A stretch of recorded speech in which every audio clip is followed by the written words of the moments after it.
Le reportage de la rédaction est une question qui hante les propriétaires. Que faire? Que faire si ma maison ou ma résidence secondaire est squattée? Depuis l'année dernière, les préfets ont la possibilité d'expulser les squatteurs en 72 heures pour éviter les longues procédures devant les tribunaux. Mais en réalité, les situations sont souvent beaucoup plus compliquées. Illustration dans l'Aude avec ce reportage d'Estelle Henry et Benjamin Pelsi, c'est à Carcassonne.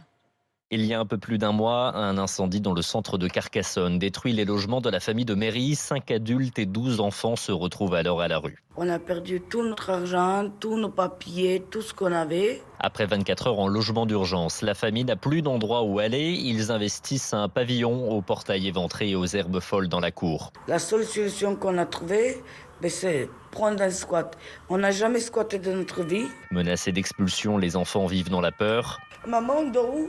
Je sais pas, Lorenzo, on dort où? Je sais pas, mon fils, on dort où? C'est que tous les matins, nos enfants, ils se réveillent avec l'angoisse. On le sait que c'est pas bien ce qui se passe. Et on demande de les payer un loyer. On est prêt de payer un loyer jusqu'à 1 000 €. L'expulsion en urgence, leur avocat Maître Font la conteste. Pour qu'elle soit valide juridiquement, ses clients auraient dû entrer dans le bâtiment par la force et ce n'est pas le cas. Le logement était ouvert, que ce soit le portail extérieur ou la porte d'entrée.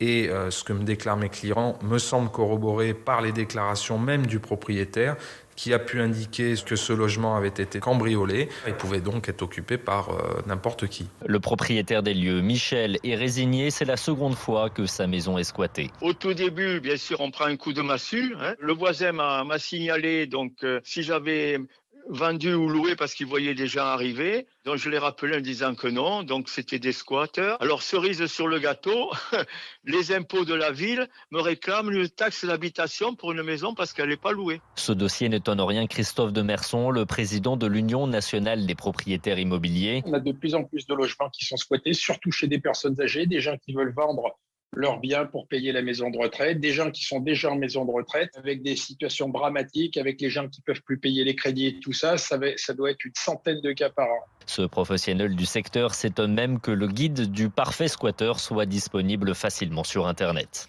Alors un observatoire des squats a été lancé en avril dernier. Et quel en est le bilan, Louis? D'abord, il a été lancé afin de recenser le nombre de squats dénoncés dans le pays pour avoir enfin des chiffres nationaux et plus seulement par estimation, des estimations par région. Ce sont les préfets qui doivent faire remonter ces informations à Paris. Selon le premier bilan du ministère du Logement, depuis le 1er janvier, 124 procédures ont été lancées pour déloger des squatteurs. 95 ont abouti et 29 sont en instance de lettres. L'objectif, c'est aussi de mesurer l'efficacité de la nouvelle loi. Vous en parliez tout à l'heure, votée en décembre dernier.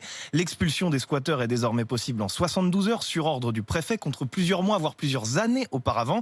Les propriétaires doivent remplir 3 conditions pour obtenir cette décision préfectorale. Déposer plainte, prouver que le logement en question est bien leur résidence principale ou secondaire et démontrer que l'occupation des lieux est illicite. Selon la ministre du Logement, Emmanuelle Wargon, qui sera à votre micro, Apolline, tout à l'heure à 7h40, cette nouvelle loi a permis de régler rapidement près de 80% des cas de squat depuis qu'elle est entrée en application. Ça veut dire qu'il en reste quand même 20%. Pour chaque propriétaire dans cette situation-là, c'est souvent des situations inextricables. Réponse donc tout à l'heure d'Emmanuelle Wargon, la ministre du Logement, qui sera l'invitée de 7h40.